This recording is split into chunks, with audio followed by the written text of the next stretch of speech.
नमस्कार, मैं अरविंद कुमार। आप देख रहे हैं गौरव लाइव न्यूज। राष्ट्रीय पिछड़ा वर्ग मोर्चा के तहत जो है निश्चितकालीन धरना दिया जा रहा है। हमारे साथ कुछ साथी हैं राष्ट्रीय पिछड़ा वर्ग मोर्चा के, और तो आइए हम जानते हैं आखिर ये क्यों अनिश्चितकालीन धरने पे हैं। और इस कड़कती ठंड में जब पूरे जिले के लोग आराम से अपने घरों में सो रहे हैं, तो ये जो है खुले आसमान के नीचे सभी के हक और अधिकार के लिए धरना दे रहे हैं। तो आइए जानते हैं इन्हीं के द्वारा। नमस्कार, स्वागत है आपका हमारे चैनल पे। कृपया अपना परिचय दें। मेरा नाम है राम सुमेर यादव जी। मंडल उपाध्यक्ष राष्ट्रीय पिछड़ा वर्ग मोर्चा जी। बस्ती।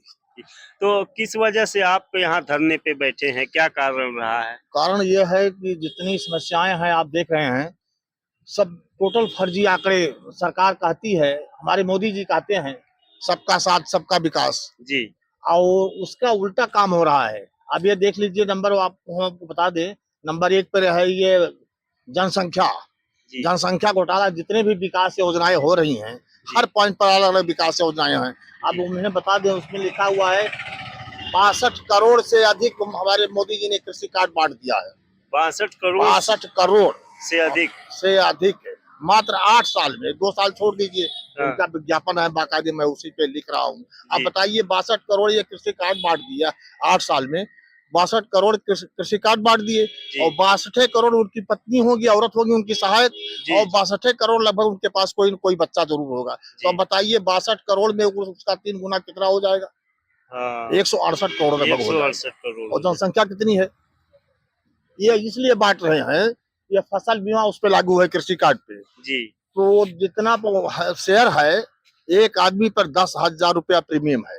एक आदमी पे 10,000 रुपया। कारण क्या है? वो तो 2% तो उसमें सीधे उनके कृषि कार्ड के खाते से बैंक भेजती है बीमा कंपनी को। जी। 2% 10,000 में तो 2,000 हो लीजिए। बाकी जो 8% बचते हैं, 4% ये राज्य सरकार से प्रीमियम लेती है अंशदान के रूप में, और 4% वो भारत सरकार से।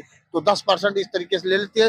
अपने दोस्तों के लिए मोदी जी ने यह लागू किया है। अच्छा, ये तो महा घोटाला हो गया फिर। और इसीलिए तो हम बता रहे हैं कि कम से कम जाने लोग, देश के लोग जाने, समाज के लोग जाने क्या कर रहे हैं। समाज के लोगों को तो अभी पता ही नहीं है कि कृषि कार्ड क्या है। इसीलिए बताने के लिए हम लोग, कृषि कार्ड वाले खुद किसान नहीं जानते। इसीलिए बाबा साहब ने कहा था अपने लोगों के लिए, शिक्षित बनो, संघर्ष करो, संगठित हो, तभी लाभ मिल पाएगा, नहीं मिल पाएगा।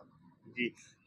अच्छा, दूसरा प्रकरण है उसमें, ये मनरेगा दिया हुआ है। मोदी जी कहते हैं सबका साथ सबका विकास। आप भी उसी समाज में हैं।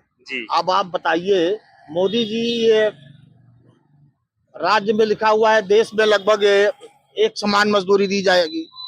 यहाँ यूपी में मात्र 237 रुपया दैनिक मजदूरी है। यहाँ बगल के पड़ोसी में हरियाणा में 450 है। इसी तरीके से अलग अलग राज्यों में भिन्न भिन्न है। तो कहाँ ये देश में एक समान व्यवस्था है? एक समान व्यवस्था फिर तो अलग अलग हो गया। फिर अलग अलग हो गया, तो फिर अलग अलग कहाँ रह गए, एक कहाँ रह गया? तो अब बताइए, इसी तरीके से वो तो 60 में है। हम उस ये स्कूल वाला ले लीजिए, लगभग ये सरकार, योगी सरकार कहते हैं कि सबका साथ सबका विकास।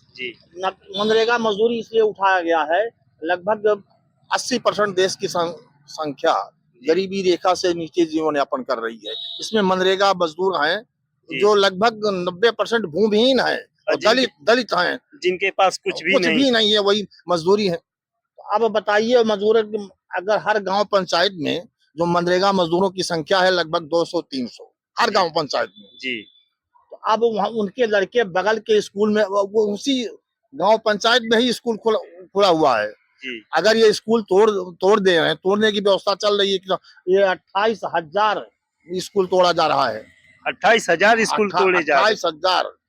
तो आप समझ सकते हैं कि इस देश में गरीब जो बहुजन समाज के लोग हैं, जो प्राइवेट स्कूलों में अपने बच्चों को नहीं पढ़ा पाएंगे, तो उनके बच्चे फिर कहाँ जाएंगे? ये बगल वाले तोड़ दे रहे हैं, बगल वाले स्कूल में शिफ्ट करेंगे। अगर इनके हिम्मत हो, अगर वो गांव पंचायत की स्कूल तोड़ दे रहे हैं, तो वहाँ स्कूलों की अध्यापकों की भी नियुक्ति समाप्त कर दें।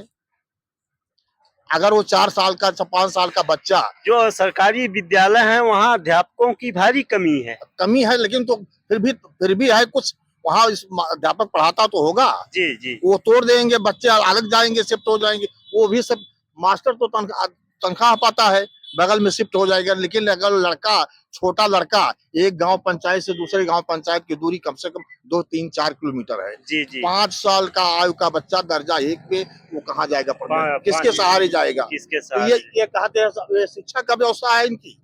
ये एक प्रकार से शिक्षा को बर्बाद कर रहे हैं कि ये बहुजन समाज के लोग आगे ना बढ़ पाए। बहुजन समाज के लोगों को जो है शिक्षा ना मिले।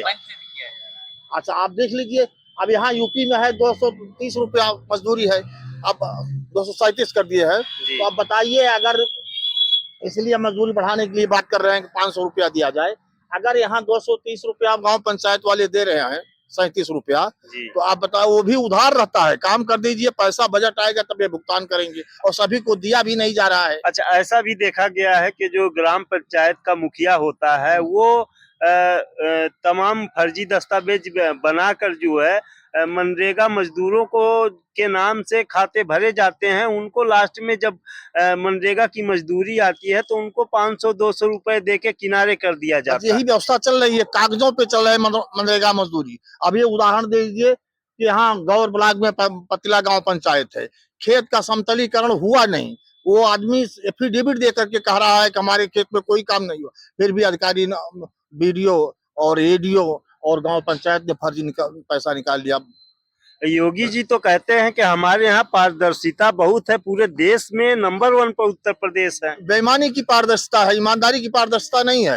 ईमानदारी की बिल्कुल पारदर्शिता नहीं है। बेईमानी की पारदर्शिता है कि सबका शेयर बराबर हो रहा है, कैंडिडेट को कुछ नहीं मिल रहा है, कुछ नहीं मिल रहा है। हाँ, तो आप समझ सकते हैं कि उत्तर प्रदेश में जो हालात हैं इस समय, जो सरकारी कार्य है वो किस तरह हो रहा है, वो सिर्फ कागजों पे हो रहा है। और कागजों पे आप देख रहे हैं कि जो कृषि कार्ड का मामला सामने आया है उस पे कितना बड़ा महा घोटाला हुआ है। जब इस देश में जो बहुजन समाज के लोग हैं वो दिन रात मेहनत करके जो है इस देश को आगे बढ़ाने का काम करते हैं, और ये सरकारें जो है उसी बहुजन समाज को ठगने का काम करती हैं। ये तमाम जो है स्कीम निकाल के अपने सगे संबंधियों को जो है वो कार्ड बांटे जाते हैं, और कितना बड़ा घोटाला हो रहा है इस देश में आप समझ सकते हैं। तो इस वीडियो में इतना ही। अगर हमारी वीडियो आपको अच्छी लगी हो तो इस वीडियो को ज़्यादा से ज़्यादा लाइक, शेयर और सब्सक्राइब करें। वीडियो देखने के लिए धन्यवाद।